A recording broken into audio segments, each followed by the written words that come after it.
Originally opened in 1995 as Jacksonville Municipal Stadium when this franchise entered the NFL. We welcome you to Jacksonville and TIAA Bank Field. Nothing like the fanfare of introductions to an NFL game, and that was in evidence a moment ago. Fireworks, pyrotechnics, you name it. This crowd is ready as their guys get set to match up between the Los Angeles Chargers and the Jacksonville Jaguars.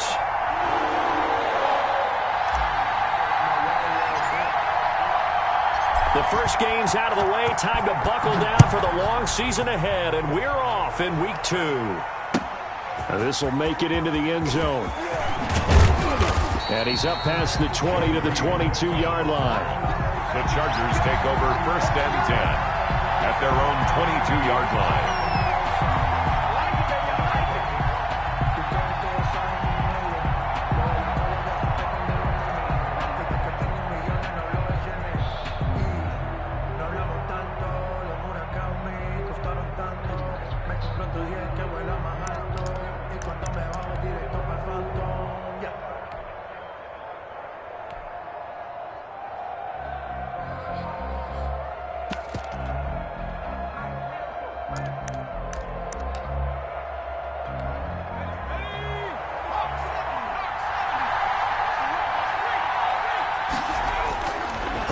Setting up to throw on 1st down. Quick hitter here, it's complete.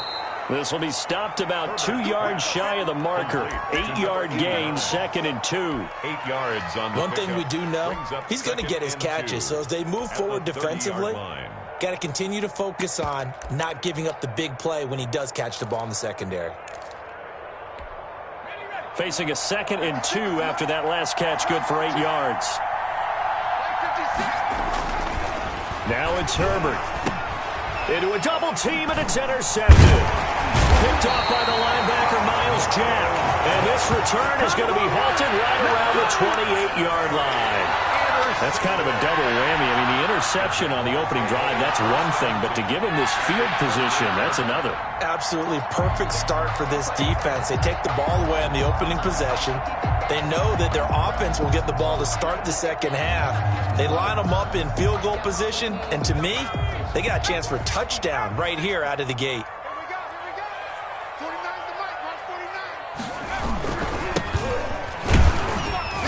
And he'll get about 4 as he's brought down at the 24. End result of that one, a nice 4-yard gain. So you can use that to set up your play-action game, or you can come right back and continue to run the football because as an offensive play caller, you're on schedule and feeling pretty good about your next couple of calls. The run got 4. Now they deal with a 2nd and 6. They're going to look to throw. And a quick throw here, that's complete. The pass. 6 yards is the pickup, and that'll lead to a 3rd down. Good throw, good catch, but I really like the route. The drag and being able to run away from defenders, hard to stick with them for that long. Yeah, better against man than zone, or? Better against man, because now you're running away from someone, and you're not running into a defensive player in another zone.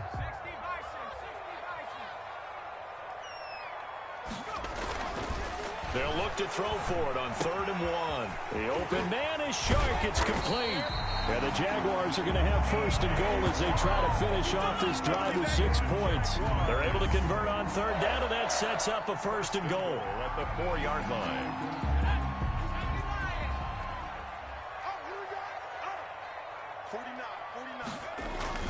He'll look to throw. Rush coming, and he's taken down.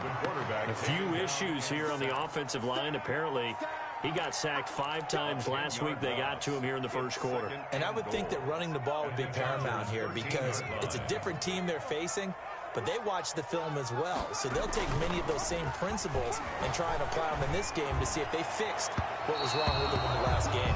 To the end zone, but it's incomplete. Well, they've got man coverage on the outside, and my scouting report on these DBs tells me that they love to take matters in their own hands. They want man coverage, not zone. And there was good coverage there that forced the incompletion. They'll look to throw on 3rd and goal. The LA defense up to snuff in coverage there. Pushes this to 4th down. They certainly had good starting field position on that drive, but couldn't do anything with it after 3 plays. Have to admit that that's a disappointing end to excellent field position. When that drive started, they had 6 points that they were thinking about. In the end, the opening drive, Charles, does yield points. Maybe not the touchdown that they wanted, though. Yeah, but bottom line, they wanted to get something out of that drive, and they did that. 3 points, they won't turn that down at all. Now after the made field goal, back out Lambeau to kick this one off. Fielded a couple yards into the end zone.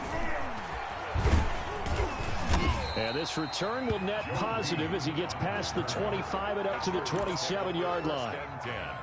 At their own 27-yard line.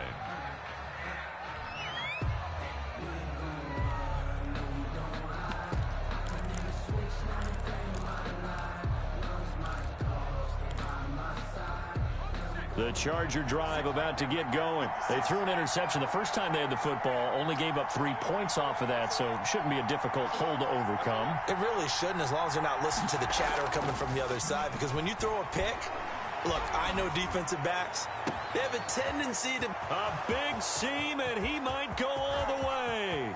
And all the way in for a Charger touchdown. A big play there. His first touchdown here of the new campaign. And the Chargers have taken the lead. As a former DB, you might not like to see that, but from a wide receiver's perspective, those are the plays they dream of. Correct on both counts, all right? Because once he took off, I mean, let's face it, that should have been done in Big Sky country. Aren't any speed limits out there? And off he went. Glad I wasn't the one trying to chase him. No real hesitation from Anthony Lynn. They're going to go for 2. Out of the gun, Herbert.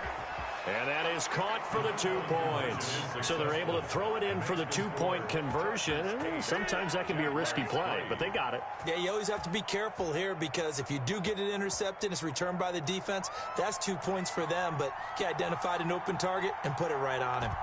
Out is the kickoff unit as they run up and send this one away. Taken from about the 12. The lane opens here. He's past the 30. The Jaguars take over 1st and 10 at their own 31-yard line. Jaguars come to the line to start their next drive. And last time they got 3 points, but it was a chip shot field goal. And when you go to the sideline after a chip shot field goal, maybe the offense not too happy. It's a balancing act, isn't it? Because you're exactly right. They're none too pleased that they didn't punch it in for 6 points. But also have to remember they did put points on the board. 3 points is 3 points. And in this league, you take points when you can get them. Not easily done. Here's a play fake as they set up to throw. He's got a man complete. And he'll be pulled down as a penalty flag will rein in as well. And that would appear to be a face mask. So a big penalty there on the face mask leads to 1st and 10. They'll look to throw here. Going for it all. Back of the end zone. Could he get his feet down? No, it's incomplete. That's what you're going to need to do against those big receivers. You got to get in there and get physical with them. That time he got in close, got in tight, and knocked the ball away. 2nd and 10 now from the 27. Now a handoff looking right. And he'll be a couple yards shy of the red zone here at the 22-yard line. 5 yards. Now it's 3rd and 5. A quick burst there, and he nicely bit off a pretty decent gain. 3rd and 5.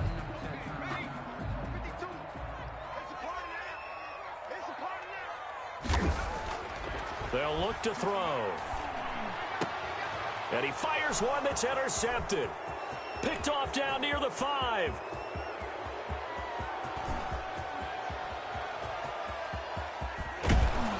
And they will finally run him down, but not until he brings this one all the way back down inside the 10-yard line. That pick hurts a little extra because it was 3rd down. You were already in field goal range. You know what he's going to hear all night, all next week? Situational football. Understand what's going on because you expressed it perfectly. 3 points were in their hip pocket. They had those. Now, those went by the wayside. You cannot make those kind of mistakes. It's what you call a rookie mistake. Suddenly, it's 1st and goal after the interception. A quick change in the situation here.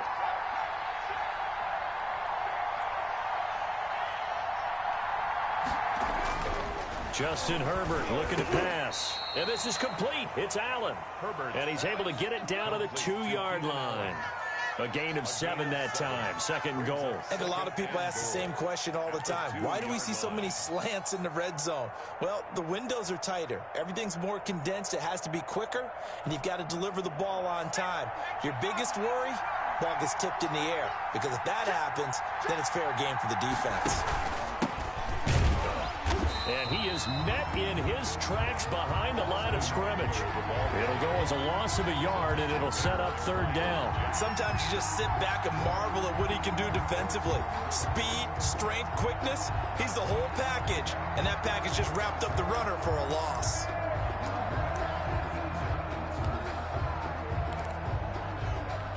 Now, they'd really like to make the short field pay off. We'll see if they can, but this is 3rd and goal. Herbert now. Flush to his right. He may try and run for this. So no sack. He gets back to the line of scrimmage, but it'll still bring up a 4th down. But there was pressure all around him, so the only play was to try and get out of there. I think it was an excellent effort by him just to get back to the line of scrimmage.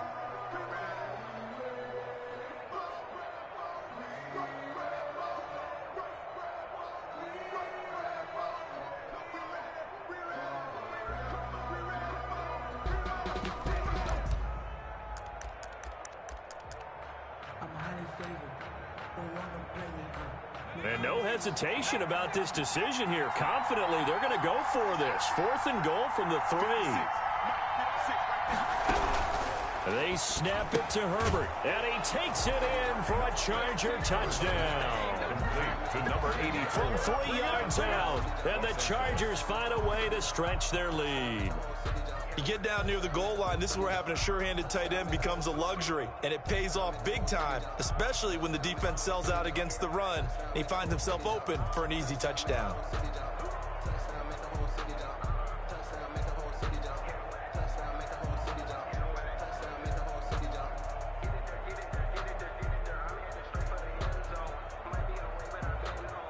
No real hesitation from Anthony Lynn. They're going to go for 2.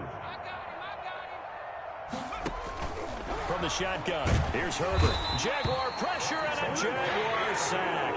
They split the difference, and they're right where they would have been with 2 PATs. They got the 2-point conversion the first time. They failed there. Interesting, isn't it? Because the first time you go after your first score, that feels like a gamble. The second time when they tried it again, that felt like, what the heck, right? Because, as you said, even if you miss it, you split the difference, and you're right on schedule at 14 points. The Jaguars take over 1st and 10 at their own 29-yard line. The Jacksonville offense set to begin their next drive. And following the interception, just any interception, are you a little bit more cautious when you start that next drive, or no, you just throw that out the window? I think you are. I don't think that there's any way you can run back out there and go, totally didn't affect me. Let's just go ahead and be loose with the football again. You're going to take care of it, but you have to be careful about being too cautious because now you can't run any offense at all. Still want to attack. We'll see how they attack them here. Here's a throw right side, taken in by his tight end. And he gets this up across the 35 before he's out of bounds. 9 yards, not quite enough, and they'll be left now with 3rd and 1.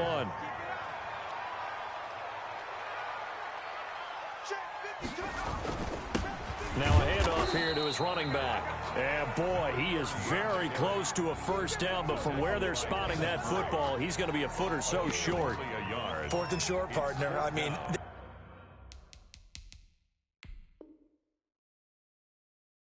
this would be a really risky call. Here we are in the first quarter. On your own side of the field. Own side of the field. But, boy, what a tone setter that would be to go for it and get it, wouldn't it? You're gritty today. I like it. I'm feeling it. Bradley Pinion in punt formation. Well, he challenged the play. It did not pay off. And that means he lost a timeout in that challenge. And as a coach, you hate that. Don't know if you took the advice of the player, you threw it yourself, but it didn't go your way. At the end of the day, it all comes back to the head coach. He has the final determination on whether to actually challenge the play or not. In this case, it didn't pay off for him. And that's got to be so heartbreaking. You throw that flag, you probably feel really confident, and then all of a sudden, boom, you lose the challenge. Yeah, when you take a look at it, you're throwing that flag because you believe you're going to be right. And when it comes back the other way, you have to regroup. On first down, it's Herbert. He's going to look for Allen now on the deep ball. Into double coverage, and it's intercepted. Picked off near the 26. And they will take over at the 26-yard line. First and 10 at their own 26. Jaguars come to the line to start their next drive. And down on the scoreboard, certainly needing to avoid what happened on the last drive, punting the football. Sense of urgency has to take over for them here. They know the score. They know the situation. And by the way, the punter no longer exists for their offense. That's how they have to treat this drive. They need points. Big time. So following the hold, they're in a bit of a hole here with a 1st and 20. On play action, they'll throw. Under pressure, and he'll go down. They'll sack him on what ought to be the final play of this first quarter. After one, a 14-3 ball game. Jaguars 3. Now this one from about 2 counties over after the sack. They come up on a 2nd and very long. And he'll let this one go deep for Chark. And that's caught inside the 35. Touchdown, Jaguars. DJ Chark, an even 90 yards.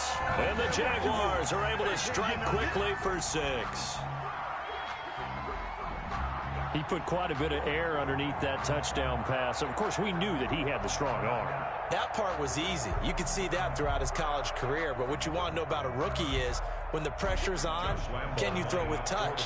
He just did right there. And, boy, it was pretty.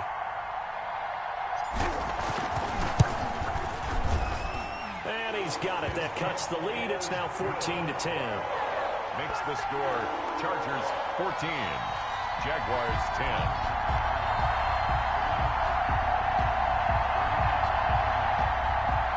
Josh Lambo to kick off for Jacksonville. And Lambo now, after the touchdown, he'll kick this one away.